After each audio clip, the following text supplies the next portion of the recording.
Alright friends, तो इस video में हम लोग सीटेट का जो है सीडीपी चाइल्ड डेवलपमेंट पेडागोजी का बहुत ही इम्पोर्टेंट टॉपिक है।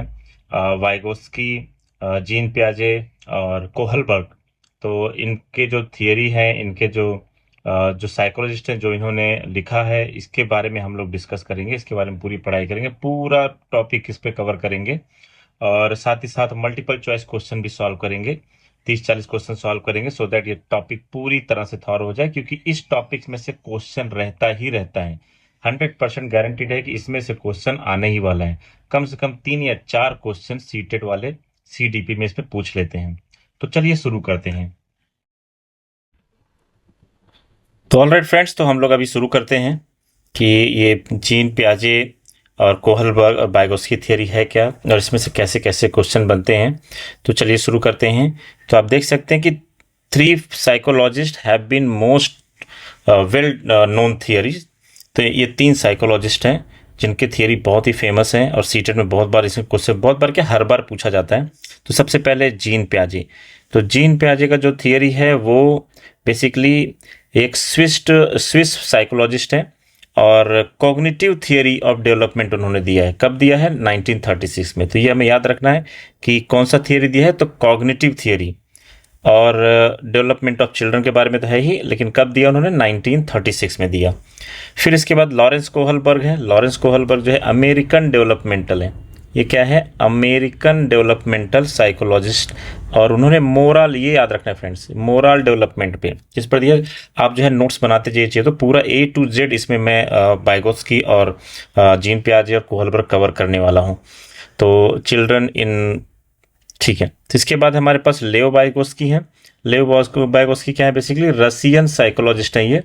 तो उन्होंने क्या दिया था? Human culture and bio social development के बारे में थियरी दी थी। तो याद रखना है कि एक स्विस है और एक अमेरिकन है और एक रसियन है। ठीक है, रसियन हमारे लेव वाइगोत्स्की है, इसको याद कर सकते हो कि इनके नाम में देखो वाइगोत्स्की आ रहा है। ठीक है, और यहाँ पर लॉरेंस कोहलबर्ग ये अमेरिकन हैं और जीन पियाजे स्विस साइकोलॉजिस्ट हैं। चलिए आगे बढ़ते हैं। जीन पियाजे ने एक्चुअल में क्या कहा है।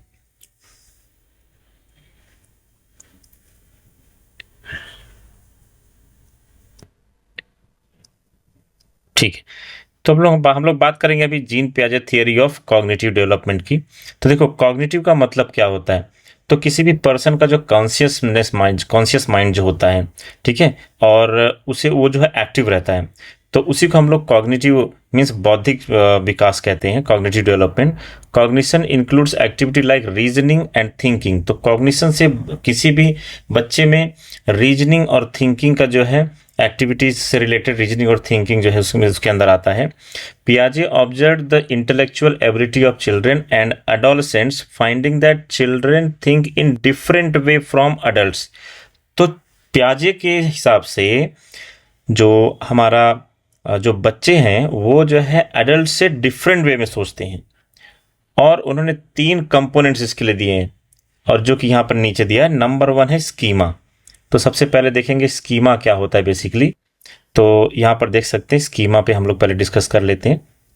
तो देखो, a schema is a systematic pattern of thought और behaviour. For instance, while solving a puzzle or problem involving logical reasoning, a child will organize its knowledge and past experience with its thinking to solve it. तो किसी भी puzzle या problem को solve करने के लिए बच्चा जो इस तरीके को अपनाता है, ठीक है, उसका सिस्टमेटिक पैटर्न होता है, और उसी सिस्टमेटिक पैटर्न को हम लोग क्या कहते हैं? स्कीमा कहते हैं। तो the idea that occurs to the child during process of solving problem is known as schema. तो फ्रेंड्स, मैं आपको स्कीमा दिखा देता हूँ। जैसे समझ लीजिए, मान लीजिए यहाँ पर आपका ये ब्रेन है। तो इस ब्रेन में आप देख सकते हैं कि तरह तरह की चीज़ें हैं। जैसे यहाँ पर टीवी है, ये सब पहले से ये सब इंफॉर्मेशन स्टोर होता है। जैसे यहाँ पर गाड़ी है। अब मान लीजिए कोई बच्चा है, उसके पास चाबी वाली कार वाली गाड़ी है। तो जब उसको दे दिया आपने, तो उसने, अब उसको मालूम है कि अगर कार को चलाना है तो पहले जो है चाबी पूरी भरनी पड़ेगी। तो इस तरह से वो एक पैटर्न बनाता है, एक सिस्टमेटिक अरेंजमेंट करता है, जिसके थ्रू जो है, सिस्टमेटिक अरेंजमेंट के थ्रू जो है वो अपने काम को जो है अंजाम देता है। वो लॉजिकल और रीजनिंग उसमें अप्लाई करता है, और इसी को हम लोग कहते हैं स्कीमा। इसी को हम लोग क्या कहते हैं, स्कीमा। तो पियाजे ने स्कीमा कैसे डिफाइन किया, defined as cohesive repeatable action sequence. ये क्या है, cohesive repeatable action sequence possessing component action that are tightly interconnected and governed by a core meaning. He said that schema helps the child to understand any situation and respond it. तो जो भी information बच्चे के mind में store होता है, ठीक है, और उसी को यूज करके वो लॉजिक और रीजनिंग करता है, एक्टिविटी में पार्टिसिपेट करके नए नए प्रॉब्लम्स को सॉल्व करता है। तो ये बेसिकली वो किसके थ्रू करता है, स्कीमास के थ्रू करता है, और यही यहाँ पर वाइगोत्स्की ने बताया है।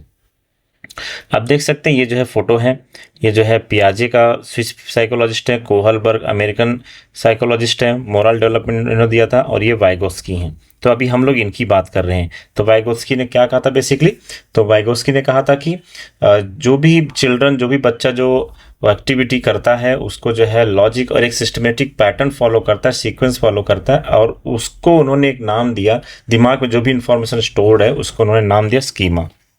तो चलिए आगे देखते हैं। अब ये तो पहला स्कीमा हो गया। दूसरा स्टेजेस ऑफ अडॉप्शन है। अब स्टेजेस ऑफ अडॉप्शन में क्या है फ्रेंड्स, देखो, adoption is a process of getting familiarised with the world. The stage of adoption are stage of intellectual development which occur due to this adoption process. तो basically अब आप, छोटा सा जो बच्चा होता है वो इस दुनिया में कुछ भी नया चीज़ जो देखता है उसको अडॉप्ट करता है, ठीक है, और इस वर्ल्ड से जो है फैमिलराइज्ड होता है, मतलब वो पूरी तरह से चीज़ों को अच्छे से समझता है और चीज़ों को अडॉप्ट करता है। अगर उसने देख लिया कि कोई भी बॉल है तो उसको वो पुश करेगा तो गोल गोल जाएगी, तो वो उसने अडॉप्ट कर लिया है। तो जो भी चीज़ें हैं बच्चे के माइंड में, जो भी बच्चे के आसपास चीज़ें, उसको देख के वो जो है अडॉप्ट करता है, और वही अडॉप्ट जो करता है वो उसके माइंड में स्टोर होता है, बाद में उसी को यूज करके वो डिफरेंट डिफरेंट एक्टिविटीज या फिर पजल सॉल्व करता है। तो आप स्टेजेस ऑफ अडॉप्शन क्या है देख लेते हैं। तो there are some stages.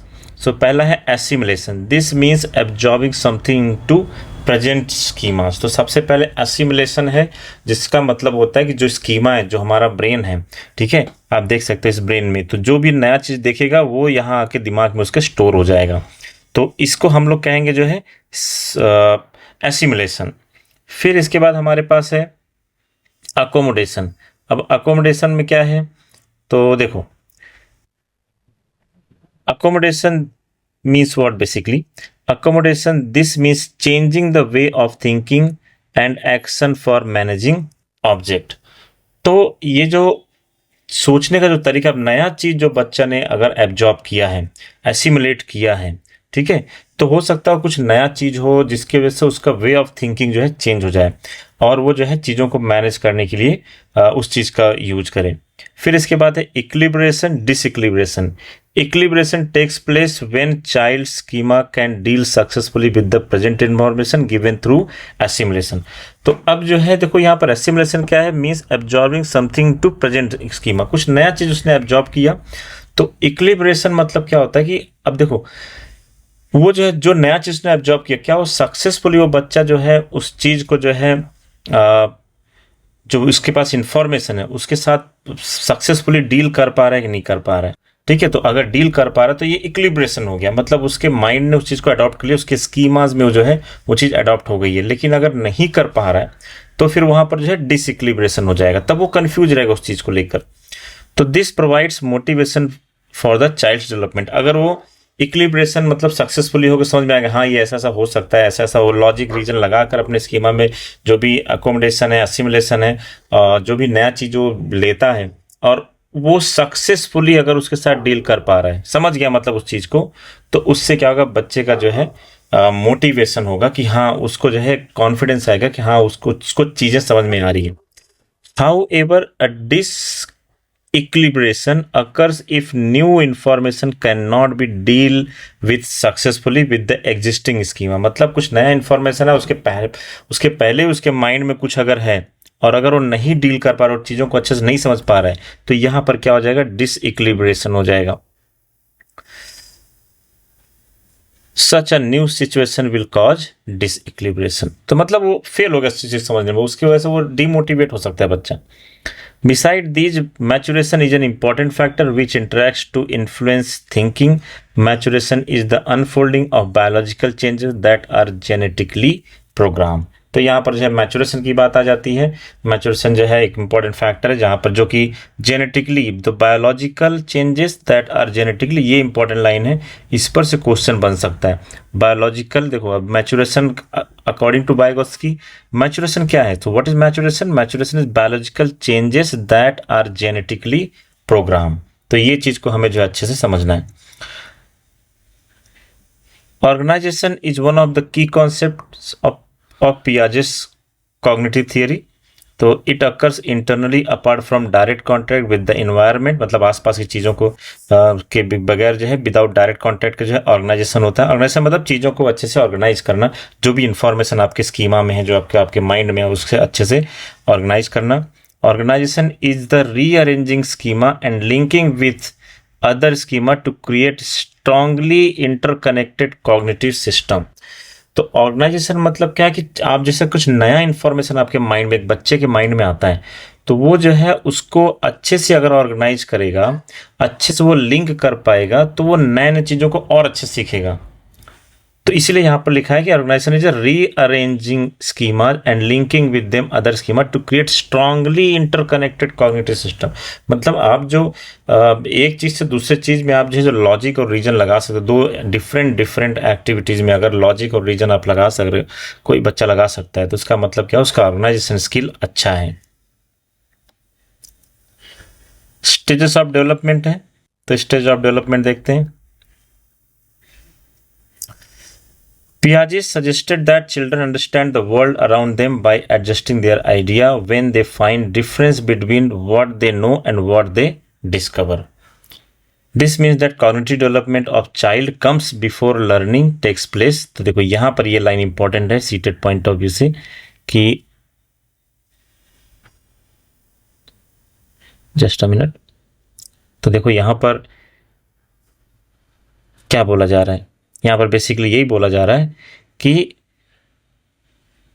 This means that cognitive development of children comes before learning takes place. He stated that children go through the following 4 stages. तो यहाँ पर इंपॉर्टेंट पॉइंट यहाँ पर एक ये है कि so the children understand the world around them by adjusting their ideas when they find difference between what they know and what they discover.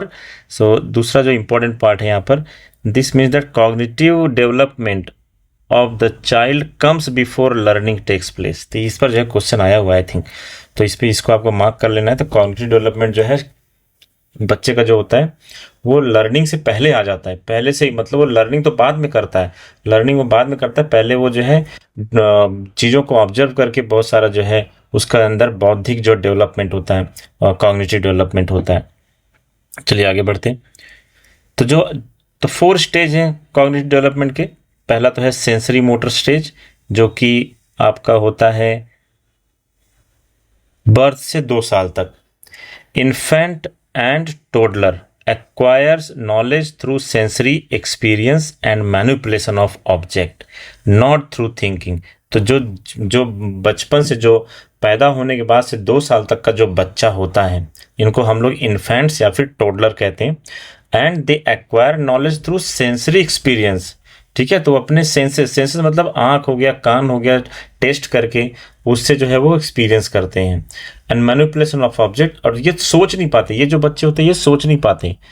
Eight this point in development a child's intelligence consist of its basic motor means यहाँ पर motor गाड़ी नहीं, motor means यहाँ पर due to movement, जैसे वो हाथ हिलाता है बच्चा, पैर हिलाता है, ठीक है, अपना सर हिलाता है, उसको एडजस्ट करना सीखता है, तो ये जो है मोटर में आता है। एंड सेंसरी मतलब सेंसर्स, जो सेंसेस होते हैं बच्चों के, eyes, ears, mouth, nose, touch, ये सब एक्सप्लोरेशन ऑफ, तो इन सब चीज़ों से वो बच्चा जो है वो वर्ल्ड को एक्सप्लोर, दुनिया को जानता समझता है, वो जो है सोच नहीं पाता, इसका यही मतलब है।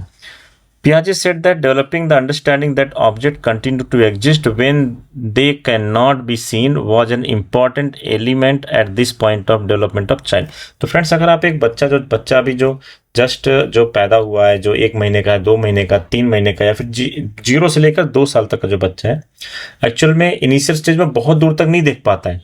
बच्चा जो है मुश्किल से 1 मीटर तक की दूरी तक ही देख पाता है, उसका जो है विजन जो होता है वो उतना दूर नहीं होता, उतना लंबा नहीं होता है। तो ऐसे केस में वो सुन के चीज़ों को रिस्पॉन्ड करता है, ठीक है, या फिर टच करके रिस्पॉन्ड करता है। तो ये जो है उसको अभी उतना डेवलपमेंट, उसका कॉग्निटिव डेवलपमेंट उतना ज़्यादा सोच कर नहीं होता है, बल्कि देख करके या फिर एक्सपीरियंस करके होता है। And this concept is called object permanence. इसी को हम लोग क्या कहते हैं, ऑब्जेक्ट परमानेंस कहते हैं। तो ऑब्जेक्ट परमानेंस एग्जाम में आ सकता है और ये इंपॉर्टेंट है।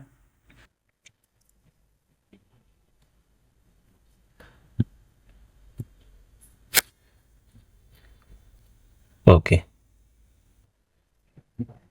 तो हमें यहां पर फोकस करना है फ्रेंड्स, ये जो है ऑब्जेक्ट परमानेंस। ऑब्जेक्ट परमानेंस पे what is object permanence?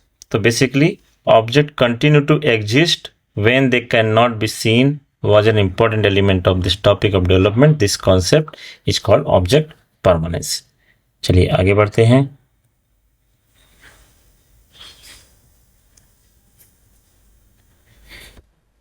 By learning that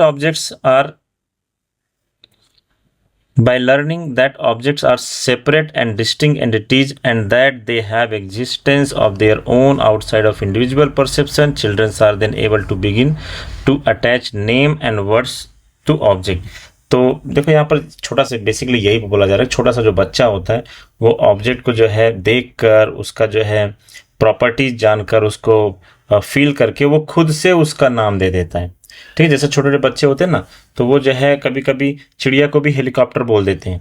ठीक है, उनको लगता है उड़ने वाली हर चीज़ हेलीकॉप्टर होती है, या फिर हेलीकॉप्टर को चिड़िया बोलते हैं, बर्ड बोल देते हैं, क्योंकि और ये इसको basically separate and distinct entities वो जो है नहीं कंसिडर कर पाते, उन्हें लगता है उड़ने वाली हर चीज़ हेलीकॉप्टर होगी या फिर बर्ड होगी। तो ये जो है पहला स्टेज हो गया जीन पियाजे का। और इसके बाद हमारे पास दूसरा स्टेज है, जस्ट अ सेकेंड, चल, तो प्री ऑपरेशनल स्टेज है ये। तो प्री ऑपरेशनल स्टेज क्या है, 2 से 7 साल। ये भी एग्जाम में आता है कि जीन पियाजे का प्री ऑपरेशनल स्टेज जो है कितने से कितने साल तक चलता है, तो ये है 2 से 7। तो children learn through pretence and play but are still not logical thinker. तो इस एज में 2 से 7 साल के एज में बच्चे जो है लॉजिकल थिंकर नहीं होते।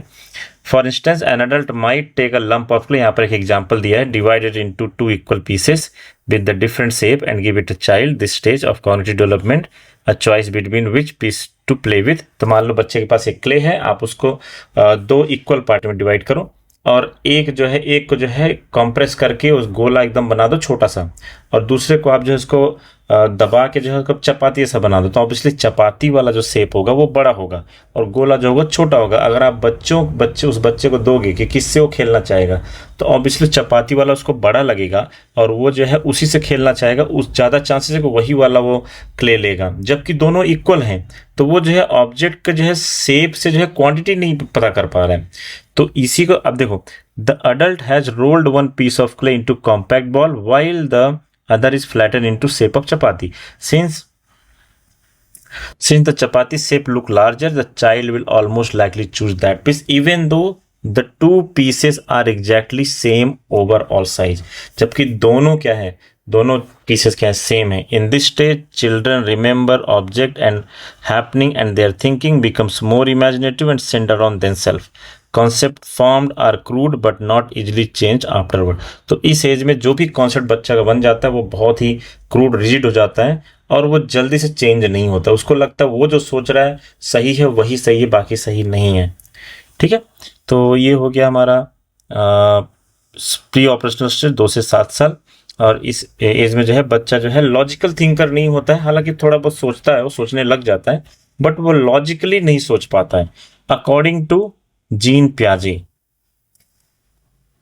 और देखो, their vocabulary increase from 200 words at 2 years to about 2000 words at 7 years। तो 2 साल में उसका वोकैबुलरी, उसका जो शब्दकोश रहेगा, शब्द भंडार रहेगा, वो 200 वर्ड से और 7 साल पहुंचने तक 2000 वर्ड्स तक उसके पास उसका जो है वोकैबुलरी हो जाएगा। They also believe that inanimate object like toys have feeling and emotions. ये देखो बहुत इंपॉर्टेंट चीज़ है कि 2 से 7 साल के बच्चे को क्या लगता है कि जो मतलब जो निर्जीव चीज़ है, जिसके साथ वो खेलता है, जिसके साथ वो अटैच्ड है, जैसे कि टॉय हो गया या फिर डॉल हो गया, ठीक है, इन सब चीज़ों में उनको लगेगा कि इसके पास भी फीलिंग होती है, इमोशंस होती है, और उससे वो बात भी करता है। हमने कई बार देखा बच्चे जो हैं छोटे छोटे खिलौनों से बात भी करते हैं, तो क्योंकि उन्हें लगता है कि उनके अंदर फीलिंग और इमोशंस है। हालांकि ऐसा होता नहीं है। चलिए आगे बढ़ते हैं।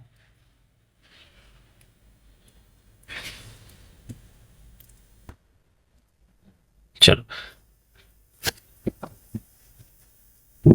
नाउ अब यहाँ पर है concrete operational stage 7 to 11 year, children begin to think more logically. अब देखो 7 से 11, तो ये भी क्वेश्चन बन सकता है कॉन्क्रीट ऑपरेशनल स्टेज कब से स्टार्ट होता है, तो ये स्टार्ट होता है 7 साल से 11 साल तक, ठीक है। 7 से 11 के बीच में जो बच्चे का जो स्टेज होता है वो कॉन्क्रीट ऑपरेशनल स्टेज होता है।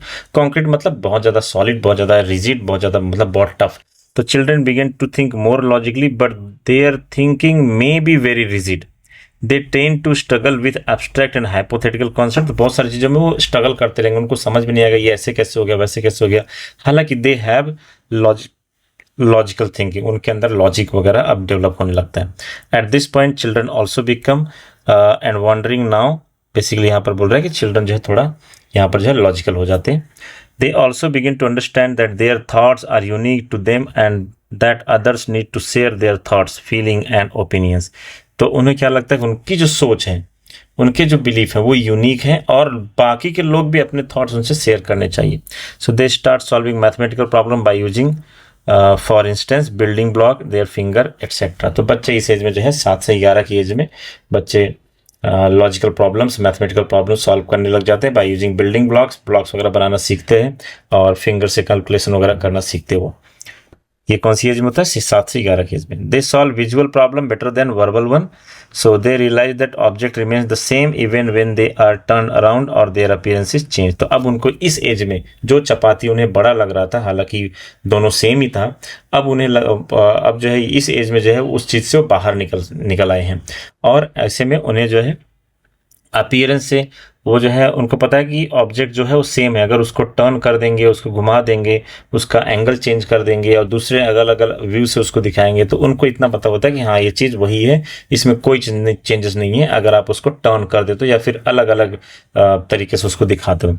This concept is known as conservation. तो यहाँ पर इस चीज़ को याद रखना है, कंजर्वेशन वाला कॉन्सेप्ट क्या है। कॉन्सेप्ट ऑफ कंजर्वेशन मतलब अगर कोई ऑब्जेक्ट है आप उसे घुमा के कैसे भी बच्चे को दिखाओ, एक बुक है आप उसको राइट साइड दिखाओ, लेफ्ट साइड दिखाओ, पहला पेज दिखाओ, तो अगर आप उसको टर्न करो तो उसको इतना पता है कि ये वही चीज़ है, ठीक है। They realise that object remains the same when they are turn around. अगर कोई बुक है तो वो बुक ही रहेगी, वो चेंज नहीं होगी, और जितने पेजेस हैं, जितना उसका डायमेंशन है उतना ही रहने वाला है। इतना बात बच्चों को समझ में आने लगता है इस एज में। Experimentation for learning in previous stage is replaced by wanting to use rule for learning, ठीक है। तो रूल वगैरह फॉलो करने लग जाते हैं बेसिकली, और उसको समझने भी लग जाते हैं बच्चे इस एज में, 7 to 11 की एज में। चलिए आगे बढ़ते हैं। Formal operational stage.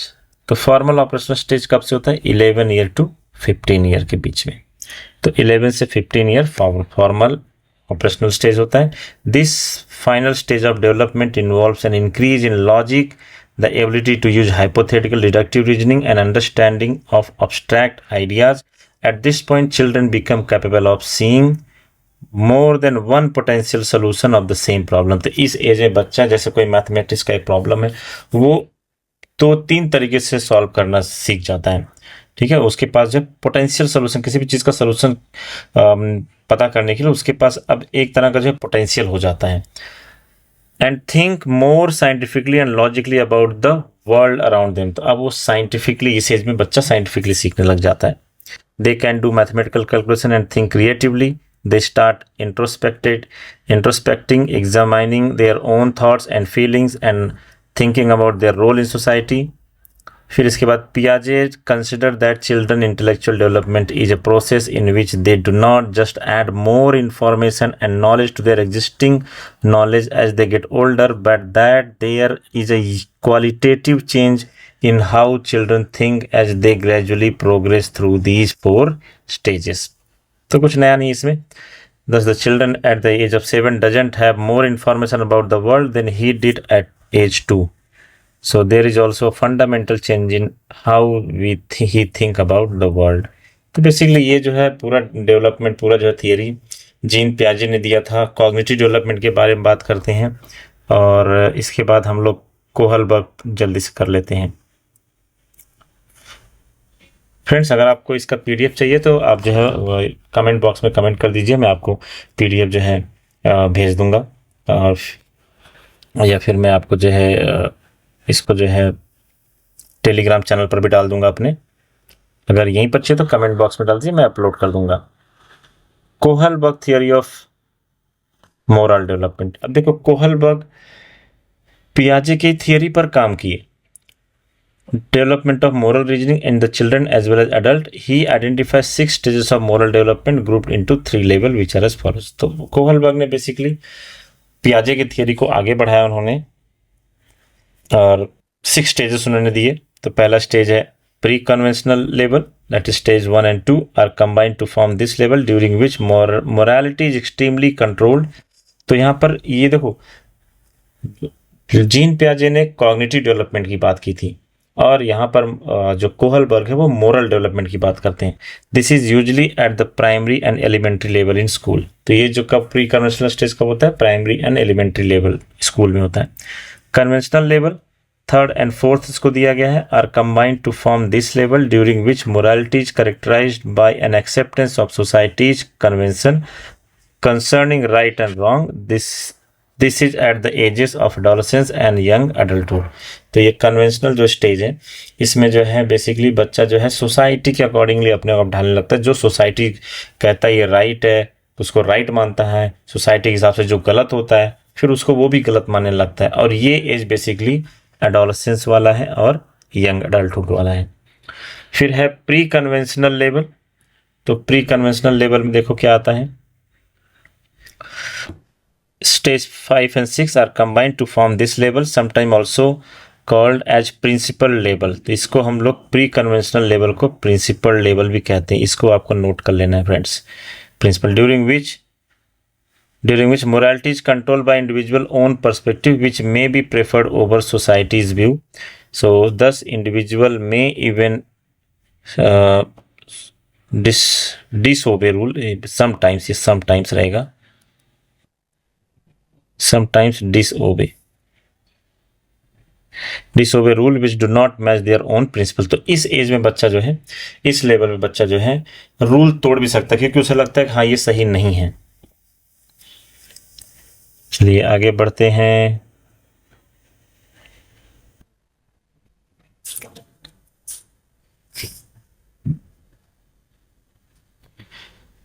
The 6 stages are as follows। तो डिटेल में यहाँ पर हम लोग बात करेंगे 6 स्टेजेस के बारे में।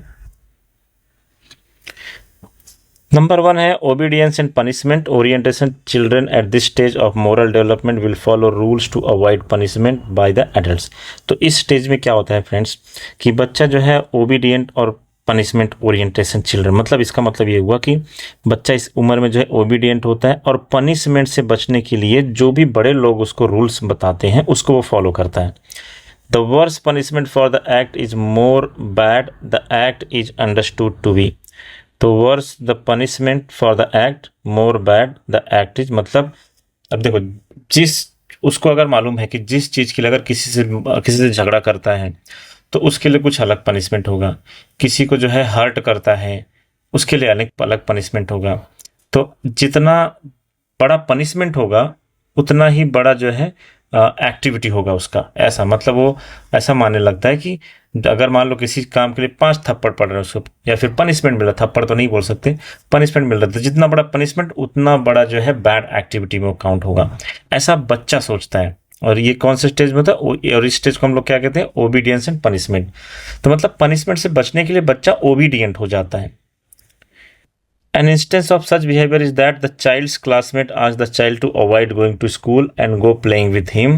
The child asked to do this refused to skip school because he knows that he would get punished। मतलब इसका मतलब क्या हुआ कि अगर कोई बच्चा उसको कह रहा है कि आज स्कूल नहीं चलते, आज खेलेंगे, तो वो जो है स्कूल जाएगा, बिकॉज उसको मालूम है कि अगर स्कूल नहीं जाऊंगा तो वो जो है पनिश किया जाएगा, उसको जो है सजा मिलेगी, उसको डांट फटकार जो भी है वो मिलेगी। तो बच्चा यहाँ पर ओबीडियंट है, किसकी वजह से, पनिशमेंट की वजह से।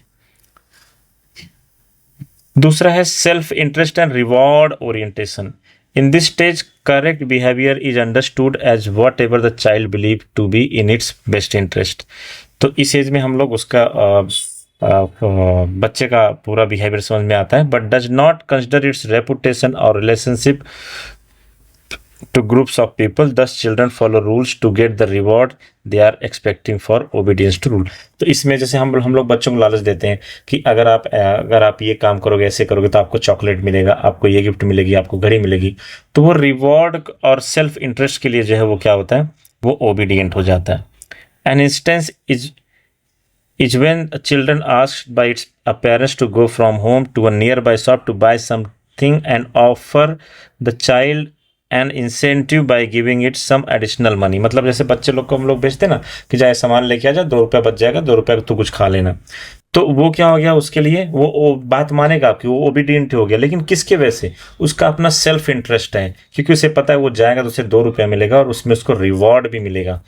तो एग्जाम्पल फॉर बाइंग टॉफी और इटसेल्फ। तो बेसिकली यहाँ पर जो है ये बताने की कोशिश कर रही है कि बच्चा जो ओबीडियंट है वो बिकॉज ऑफ सेल्फ इंटरेस्ट और रिवॉर्ड ओरिएंटेशन की वजह से है। The child is motivated by self interest to do this work. तो वो अपने स्वार्थ के लिए, अपने मतलब के लिए वो मोटिवेटेड है कि उससे चॉकलेट मिलेगा। फिर गुड बॉय और good girl orientation. Person at, अब देखो यहाँ पर क्या होता है, person at this stage try to conform to social standard, they are respective to approval और disapproval from others as its reflect society's view, they try to be a good boy. तो वो सोसाइटी के हिसाब से अपने आप को good boy या फिर गुड गर्ल, अगर लड़की है तो गुड गर्ल बनाना चाहते हैं। To live up with these expectation because they have learn that being regarded as good benefit them. तो उन्हें बताया जाता है कि अच्छे बन के रहोगे तो अच्छा पढ़ोगे। जैसा बचपन में नहीं कहा जाता था कि जो पढ़ोगे लिखोगे तो बनोगे नवाब, खेलोगे और कूदोगे तो होगे खराब। तो बच्चे सब पढ़ने लग गए, पढ़ाई लिखाई में कोई जाता ही नहीं था फिर, और उसका नतीजा ये हुआ कि ओलंपिक में 1 गोल्ड भी नहीं आता हमें। तो क्योंकि सोसाइटी ही ऐसी, सोसाइटी ने ऐसा बच्चों पर अडॉप्ट कर दिया, स्पोर्ट्स को ज़्यादा इंपॉर्टेंस नहीं दिया। तो स्पोर्ट्स ज़्यादा इंपॉर्टेंस नहीं दिया तो ज़्यादा बच्चे नहीं, ज़्यादा जो हमारी जो प्रतिभा है हमारे देश के बच्चों की, उनके अंदर भी वो चीज़ नहीं आ पाती है। तो इसलिए जो है स्पोर्ट्स पीछे रह गया, बिकॉज सोसाइटी जो बच्चों पर थोप देता है वैसा ही होता है। डॉक्टर इंजीनियर्स बहुत बन जाते हैं। They may judge the morality of an action by evaluating its consequence on their relationship with others, which now begin to include qualities like respect, gratitude। तो ये सब जो पर्टिकुलर चीज़ें हैं रिस्पेक्ट और ग्रैटिट्यूड के लिए। फोर्थ है law and order morality. At this stage person understand that it's important to obey law and social conventions because they are important in proper functioning of society. तो ये जो चौथा स्टेज है law and order morality, इस stage में जो है बच्चा जो ये समझने लग जाता है कि सोसाइटी के हिसाब से लॉ एंड ऑर्डर फॉलो करना बहुत ज़रूरी है, क्योंकि सोसाइटी के प्रॉपर फंक्शनिंग के लिए ज़रूरी है, तभी सोसाइटी प्रॉपर काम करो, समाज हमारा ऐसे ही चल पाएगा। अ सेंट्रल आइडिया और ideals often prescribe what is right और wrong. Accountability is the significant factor at this stage as it separates the bad from the good person. तो उसको लगता है कि सोसाइटी का जो मोरल वैल्यूज है, समाज में जो हम लोग जैसे लोग रहते हैं हमें भी वैसे रहना चाहिए। Most active member of society remains at stage 4 where morality is still predominantly dictated by an outside force। तो मोरालिटी जो है कहीं और से इन्फ्लुएंस होती है, बट जो है most active member of society remains at stage 4। तो जो बहुत ज़्यादा एक्टिव होता है, सोशल बहुत होते हैं, वो इस चीज़ पर एक्टिव रहते हैं। Social contract orientation. The world is viewed as holding different opinions, right and values by person who reach this stage of moral development. Laws are regarded as social contract rather than rigid rule। तो ये basically जो laws होते हैं, नियम कानून होते हैं, उसको जो है सोशल कॉन्ट्रैक्ट वो मानता है। The thinking at this level is that those laws which are not welfare oriented should be changed when necessary to meet the greatest good for the greatest number of people। This achieved through majority decision and usually reaching a compromise democratic government is based on such reasoning।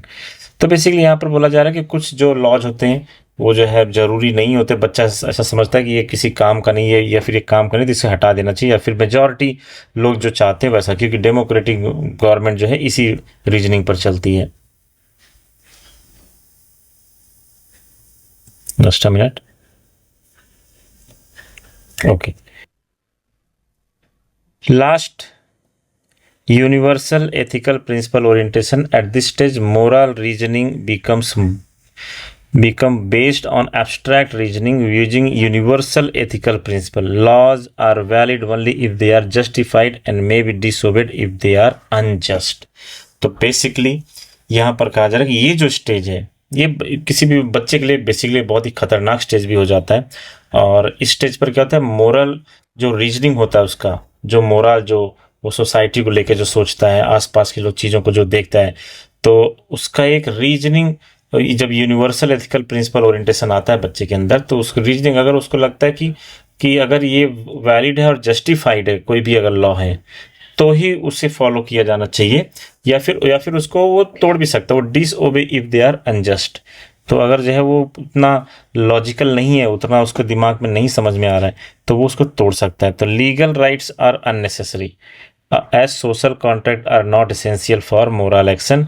Decision are reached by the person imagining what would do in another person's place if he believed what the other person believed. In this way, any action is never a mean to fulfill end, but is an end in itself. The individual acts because it is right and not because it avoid punishment, is expected, is legal, has been previously agreed upon. However, very few people reach this stage of moral development in life.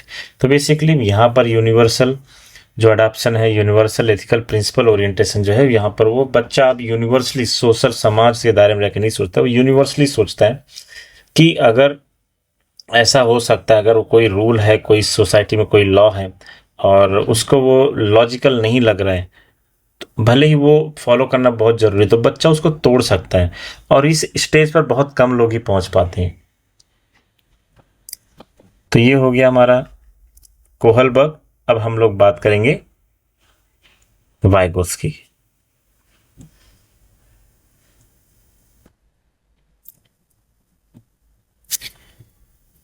Vygotsky theory of development, socio cultural. अब देखो Vygotsky क्या है, अब देखो Kohlberg moral development पे बात करते हैं, जीन पियाजे वो जो है कॉग्निटिव डेवलपमेंट पे बात करते हैं, और Vygotsky socio cultural theory as stated by Cole, John Steiner, Scribner and Souberman is the belief that every function in the child's cultural development appears twice, first on the social level and later on the individual level. तो इन्होंने कहा है कि basically कि बच्चे के अंदर जो है जो डेवलपमेंट है, एवरी फंक्शन, ठीक है, it is believe that every function in child's cultural development appears twice. तो कोई भी जो चाइल्ड का जो डेवलपमेंट है वो दो बार रिफ्लेक्ट होता है, एक तो सोशल लेवल पर और बाद में एक जो है इंडिविजुअल लेवल पर होता है। This mean that the skill children learn first at related to interaction with other and then they take that information and use it within themselves. तो पहले दूसरों से वो इन्फॉर्मेशन लेते हैं, इंटरेक्ट करते हैं, उससे सीखते हैं, स्किल डेवलप करते हैं, बाद में खुद के लिए वो यूज करते हैं within themselves. The main idea of Vygotsky theory is that the ways people interact with other and culture they live in shape their mental abilities. Vygotsky believed that parents, relative, peer, and society all have an important role in forming higher level of function. By saying learning is a necessary and universal aspect of process of developing culturally organized, specifically human psychology function. Vygotsky contradicted Piaget theory that development comes before learning. यहाँ पर ये important point हो जाता है। Vygotsky, इसको note कर लेना friends, contradicted Piaget's theory that development comes before learning। ठीक है, इसको कॉन्ट्राडिक्ट करते, इससे एग्री नहीं करते हैं। Vygotsky theory states an essential feature of learning is that it creates the zone of proximal development. That is, learning awakens a variety of internal development processes that are able to operate only when the child is interacting with the people in his environment and in cooperation with his peers. Once these processes are internalized, they become part of child's independent development achievement. So 3 keys of these 3. यहाँ पर ये ज़्यादा इतना important नहीं है, और लेकिन यहाँ पर जो एक इम्पॉर्टेंट पार्ट है जोन ऑफ प्रॉक्सिमल डेवलपमेंट, इसके बारे में हम लोग बात करेंगे बाद में, ये बहुत इंपॉर्टेंट है, इस पर क्वेश्चन आता है। तो यहाँ पर देखो जोन ऑफ प्रॉक्सिमल डेवलपमेंट आ गया।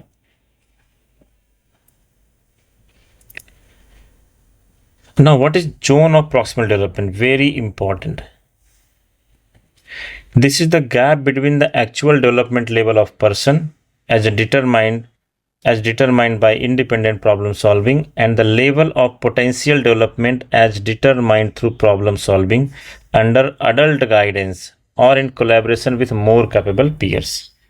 तो basically zone of proximal development क्या है कि जो गैप है actual development level of person as determined by independent problem solving and level of potential development as determined through problem solving under किसी के guidance में, अंडर एडल्ट गाइडेंस, ये word याद रखना, अंडर एडल्ट गाइडेंस और capable peer, किसी के guidance में जो बच्चा सीखता है, ठीक है, उसे हम लोग कहते हैं zone of proximal development. Gap between actual development level of person and the level of potential development, ठीक है। तो कभी कभी क्या होता है, जैसे कोई बच्चा है, आप साइकिल चला रहे हो, बच्चा साइकिल चलाने से डरता है, साइकिल चलाने नहीं आ रहा है, लेकिन आप पीछे से पुश करोगे, धीरे से पीछे से छोड़ दोगे तो बच्चा चलाने लग जाएगा। तो ये क्या है, जोन ऑफ प्रॉक्सिमल डेवलपमेंट है। मतलब बच्चे को पता है कि आप जो है पीछे हो, लेकिन एक्चुअल में आप पीछे उसके हो नहीं, उसको आपका सपोर्ट नहीं है, आपके हाथ का सपोर्ट नहीं है, लेकिन वो साइकिल चला पा रहा है।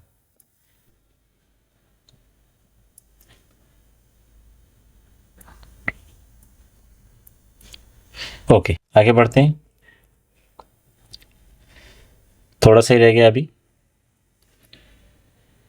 तो zone of proximal development defines those function that have not yet matured but are in the process of maturation. मतलब function that have not yet matured, मतलब वो फंक्शंस जो अभी तक मैच्योर नहीं है but they are in process of maturation. जैसे एक बच्चा साइकिल सीख रहा है, उसको थोड़ा थोड़ा साइकिल आ रहा है, लेकिन कॉन्फिडेंस नहीं आ रहा है कि वो बिना हेल्प को चला लेगा। तो थोड़ा सा अगर सपोर्ट मिल जाता है तो बच्चा चलाने लगता है। So during the 1970s, psychologist Brunner Wood Rose created the term scaffolding to add Vygotsky social culture theory। तो यहाँ पर ये चीज इंपॉर्टेंट है, स्कैफोल्डिंग किसने ऐड किया था? Bruner Wood Ross created the term scaffolding. Scaffolding मतलब जो उसके अंदर बच्चे के अंदर जो काबिलियत है उसको जो है थोड़ा सपोर्ट करके बाहर लाना, मतलब उसको वो स्किल डेवलप कराना। तो स्कैफोल्डिंग क्या है बेसिकली? देखो, scaffolding describe the interaction between a child and adult who helps the child finish a task that it could not do alone. Thus, it recognizes the role of social interaction on learning and how other people affect the development of children। तो यहाँ पर social की बात हो रही है, society की learning, people social interaction की यहाँ पर बात हो रही है। तो वाइगोत्स्की किसकी बात करते हैं? सोशल इंटरेक्शन की, ठीक है। और कॉग्निटिव डेवलपमेंट की बात होती है, बात पियाजे करते हैं, और कोहलबर्ग जो है मोरल डेवलपमेंट की बात करते हैं। तो ये चीज़ याद रखना, की पॉइंट्स हैं फ्रेंड्स, और इसी पर क्वेश्चन बनता है। बाकी इतना इनफ है, जो भी मैंने बताया है इसी में से जो कुछ आएगा, नोट्स आप एक बार और पढ़ोगे तो आपको पूरा समझ में आ जाएगा। प्राइवेट स्पीच क्या है? देखो, बच्चे खुद से बात करते हैं, कभी कभी खुद से। देखो, this takes place when children talk to themselves by using private speech, a child biological instincts are made into culturally acceptable way of acting. तो वो जो है, जैसा बच्चा अपने आसपास देखता है तो खुद को भी वैसा प्रिटेंड करता है, तो वो कल्चरली जो है चीज़ों को एक्सेप्ट करता है बेसिकली। तो खुद से बात करके, खुद को ही कोई चीज़ इमेजिन करके खुद से ही बात करता है। Vygotsky suggested that children spoke to themselves as a way of guiding themselves through an action। तो बच्चा खुद को गाइड करने के लिए खुद से ही बात करता है। He said that private speech changes as children grow with age, beginning as external, speaking out loud when they are younger, but later on becoming more internal। तो यहाँ पर बेसिकली ये हो रहा, प्राइवेट स्पीच में क्या होता है कि जो है इनिशियली जो है बच्चा जोर जोर से खुद से बात करता है, लेकिन जैसे जो बड़ा होता है वो जो है जो जोर जोर से बात करता है, धीरे धीरे स्लो खुद से ही बात करते करते आगे वो सीखते रहता है। तो ये जैसे जैसे एज बढ़ता है वैसे वैसे जो उसका आवाज़ है जो खुद से बात करने का, वो धीरे धीरे स्लो हो जाता है। Through relationship with more capable people, children get information and use understanding in their private speech Vygotsky thought that private speech showed how children use the support given to them by other assist their own way of thinking and how they act. तो basically यहाँ पर private speech बच्चों को help करता है, actually बच्चों को support provide करता है। नेक्स्ट है make believe play.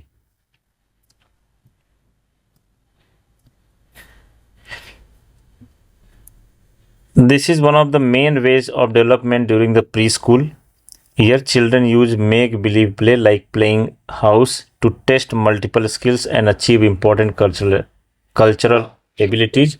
Vygotsky suggested that the children take part in made-up situation. They learn how to act in agreement with their internal ideas, not just external ones. तो basically बच्चे खुद से खेल खेल के वो खुद से एक्ट करके जो है सीखते हैं, that is called make believe play, और मल्टीपल स्किल्स से सीखते हैं। And children take part in made up situation and they learn how to act in agreement with their internal ideas, not just external. तो वो खुद से मतलब उसको किसी भी रोल को वो कितने अच्छे से प्ले कर सकते हैं, कितने अच्छे से वो कर सकते हैं, वो इंटरनल आइडिया से जो है ग्रास्प करते हैं। तो ड्यूरिंग द प्ले तो मोटिवेशन, एबिलिटीज, एटीट्यूड ये सब है, इसमें ज़्यादा ये नहीं है। देखो यहाँ से इंपॉर्टेंट पार्ट हमारा शुरू हो जाता है। Similarities and difference between three theories, some important similarity and difference यहाँ ये हमें अच्छे से कर लेना है। तो पियाजे and Kohlberg both of them explain that personal development is influenced by heredity and the social environment. तो पियाजे और कोहलबर्ग किसकी बात करते हैं कि जो पर्सनल डेवलपमेंट है, क्योंकि कोहलबर्ग ने जो थियरी दिया वो पियाजे से कंटिन्यू किया उन्होंने, लेकिन मोरल डेवलपमेंट ऐड कर दिया। तो उन्होंने दोनों एग्री थे कि जो पर्सनल डेवलपमेंट है वो किससे इन्फ्लुएंस होता है, हेरिडिटी एंड सोशल इन्वायरमेंट। दो Piaget suggested 4 stages of cognitive development of children. Kohlberg suggested 6 moral development of an individual. तो Piaget ने 4 डेवलपमेंट दिया, यहाँ पर 6 हैं throughout his lifespan. While Piaget related cognitive development to biological development, Kohlberg related moral development to socialization with family. तो ये देखो याद रखना, cognitive development को किससे रिलेट किया, बायोलॉजिकल डेवलपमेंट, ये इंपॉर्टेंट पॉइंट है, इसको नोट कर लेना friends. moral development, socialization with family, teachers, etc.